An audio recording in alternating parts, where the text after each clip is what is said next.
Hello friends, welcome to my channel Kahkasha YouTuber channel में आपका बहुत बहुत स्वागत है, वेलकम है। तो फ्रेंड्स, हम आपको बता दें इंडियन आइडल सीज़न 12 के विनर पवनदीप राजन, जैसा कि हमने आपको बताया कि भूमि प्रोजेक्ट को लेकर काफ़ी ज़्यादा एक्साइटेड है उनकी पूरी फैमिली।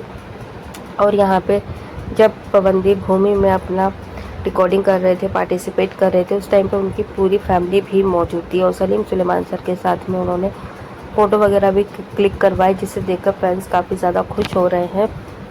तो चलिए दोस्तों, पूरी खबर हम आपको आगे बताएं कि आगे पवनदीप राजन श्रेया घोषाल से मिलने के बाद में उन्होंने क्या डिसीज़न लिए हैं बड़े, और आने वाले उनके प्रोजेक्ट कौन कौन से हैं। तो पूरी खबर जानने के लिए आपने नहीं किया है अभी तक चैनल को सब्सक्राइब कर लें और बेल आइकन भी ज़रूर दबा दें ताकि अगली नोटिफिकेशन आपको सबसे पहले मिले। तो दोस्तों, जैसा कि हमने आपको पहले भी बताया है कि पवनदीप राजन भूमि प्रोजेक्ट में बिज़ी चल रहे थे अभी लास्ट दिन, और उनका वो सारा शूट वगैरह जो है रिकॉर्डिंग वो कंप्लीट हो चुकी है।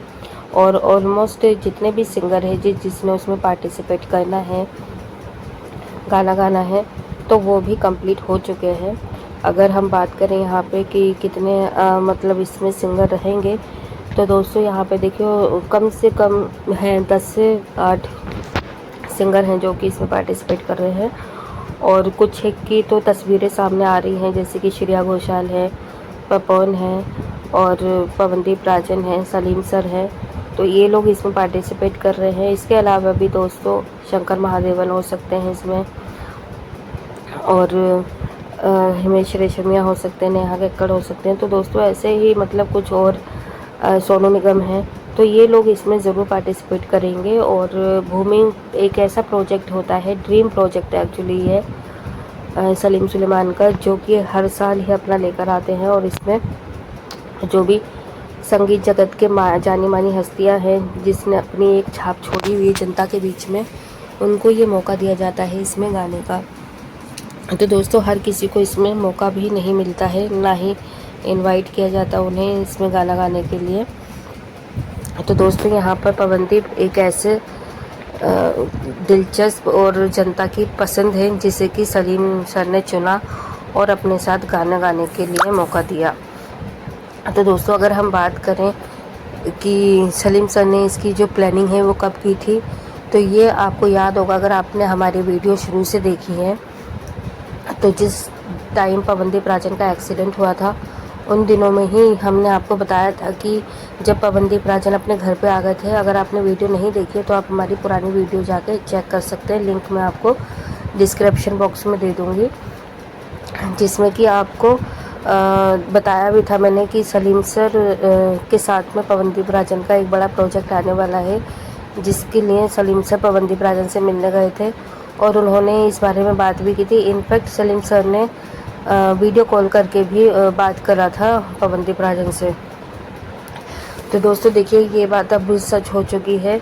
जो भी बातचीत हुई थी इन लोगों के बीच में वो अब कंप्लीट हो रही है, क्योंकि उन दिनों में सलीम सर ने भूमि के ही प्रोजेक्ट के लिए बात किया था पवनदीप से।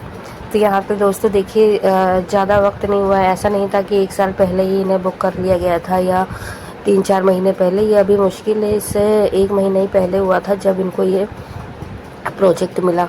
और वो भी आप ये देखिए, इस बात पे ध्यान दीजिएगा कि कोई ऐसा नहीं कि जब पवनदीप बहुत ज़्यादा सही थे या फिर कॉन्सर्ट वगैरह कर रहे थे, बिल्कुल पुरानी लाइफ स्टाइल जी रहे थे, ऐसा नहीं है। उन्हें जब ये प्रोजेक्ट मिला वो फ्रैक्चर थे उनके पैर, वो घर पे रेस्ट कर रहे थे रिकवरी के लिए।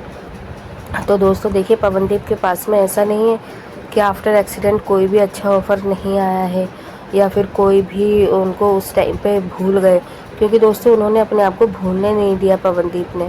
उन्होंने हर दिन जब भी उन्हें मौका मिला अल्टरनेट डे पे या डेली बेसिस पर, उन्होंने पवनदीप राजन ने अपने फैंस के बीच में गाना लेकर आए, या उन्होंने लाइव बात करी, थैंक्स बोला, वीडियो शेयर करी या फ़ोटोज़ शेयर करी। तो इस तरीके से दोस्तों उन्होंने कनेक्टिविटी छोड़ी नहीं पवनदीप ने अपनी और अपने फैंस के बीच में, और ना ही अपने चाहने वालों के बीच में। तो यही होता है दोस्तों कि जब आप प्रोफेशनल होते हैं तो आप चीज़ों को भूलने नहीं देते हैं। चाहे आपकी तबीयत ठीक हो, आप ख़राब हो, सही हो, आपका एक्सीडेंट हुआ हो, नहीं हुआ हो, आपको जो काम करना है वो करना है। तो दोस्तों इसी तरीके से यहाँ पे पवनदीप राजन ने भी वही चीज़ अपनाई। उनका एक्सीडेंट हुआ, उनकी जैसे ही रिकवरी स्टार्ट हुई, तीसरे दिन से दूसरे दिन से उन्होंने अपने फैंस के साथ में कनेक्शन स्टार्ट कर दिया, चाहे उन्होंने गिटार बजा के गाना गाया हो या नहीं। तो दोस्तों यहाँ पर जो सबसे बुरा लगा एक्चुअली पवनदीप राजन के लिए हमें, वो यही लगा कि जो उनकी बेस्ट फ्रेंड थी अरुणिता, वो उनसे नहीं मिली और ना ही उनसे मिलने के लिए आई। तो इसका गम दोस्तों आज भी है और रहेगा हमेशा। तो दोस्तों यहाँ पर क्या है कि पवनदीप राजन के जितने भी फैंस थे वो उन्हीं दिनों से अरुणिता के ख़िलाफ़ हो गए, क्योंकि पवनदीप राजन से भाई देखो, जब अपने हीरो से कोई नहीं मिलने के लिए आएगा, वो भी उनका ऐसा दोस्त जिसे पवनदीप राजन ने फर्स्ट प्रायोरिटी पे रखा हमेशा। तो दोस्तों इसी के चलते यहाँ पे पवनदीप राजन को बहुत बुरा लगा, उनकी फैमिली को भी बुरा लगा और उनके फैंस को तो खैर ख़ास तौर से सबसे ज़्यादा बुरा लगा है, क्योंकि वो नहीं कभी ये चीज़ एक्सेप्ट कर पा रहे थे कि पवनदीप राजन को अरुणिता इस हाल में अकेला छोड़ देंगी। उन्हें ये लगा था कि वो कभी तो उनसे मिलने के लिए आएंगी, और चाहे हॉस्पिटल में नहीं तो घर पे आए, लेकिन वो दोस्तों ना ही घर पे आई ना ही वो हॉस्पिटल में आई। तो इसलिए बुरा लगा फैंस को। फिर उन्होंने पूरी तरीके से नकार दिया अरुणिता को।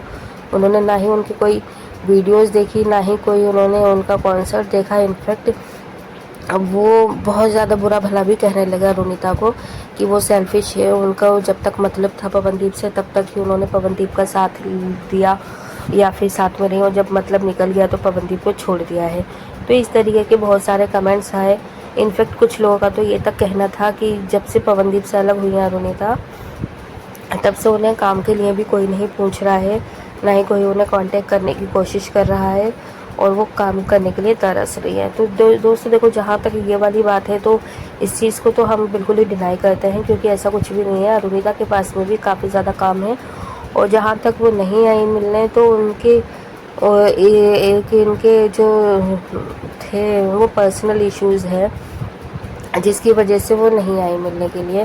क्योंकि जो अरुणिता है और पवनदीप, इनके कुछ म्यूचुअल अंडरस्टैंडिंग से ये दोनों दूर हुए हैं, और अगर देखिए पर्सनल इश्यूज़ होते या फिर ऐसे ही अलग हो गए होते तो शायद ये दोनों कभी एक दूसरे के ख़िलाफ़ कुछ ना कुछ तो ज़रूर बोलते कि हाँ वो ऐसी है, या फिर अरुणिता की तरफ से कोई भी कमेंट आता है, क्योंकि दोनों कुछ भी नहीं बोलते हैं, सिर्फ चुप रहते हैं और अपने काम पे फोकस करे हुए हैं।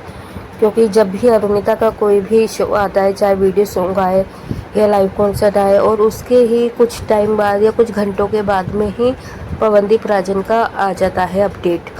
तो यहाँ पे हमें पर्सनली ऐसा लग रहा है दोस्तों कि ये दोनों सिर्फ और सिर्फ अपने आने वाले जो इनकी अपॉर्चुनिटीज़ हैं इनको लेकर इन्होंने एक दूसरे का साथ छोड़ा है, कि अपनी अलग अलग पहचान बनाएंगे पहले, और फिर उसके बाद हम जो भी मतलब पर्सनल रिलेशन रखना है वो रखेंगे, चाहे शादी का रखें या फिर दोस्ती का। क्योंकि शायद अरुणिता की फैमिली भी इन सारी चीज़ों को सुनती भी आ रही थी कि अरुणिता को जो भी कॉन्ट्रैक्ट मिल रहे हैं वो पवनदीप की वजह से मिल रहे हैं। तो वो इस चीज़ को प्रूव करना चाह रही हूँ कि देखो उसकी अपनी अलग आइडेंटिटी है, और सिर्फ पवनदीप की वजह से ही उसको काम नहीं मिल रहा है, ऐसा कुछ भी नहीं है। तो दोस्तों यहाँ पर अभी वो जो पवनदीप की फैमिली है वो इसलिए बेहद खुश है कि उनके बेटे को सलीम सुलेमान के साथ काम करने का मौका मिला है, भूमि में काम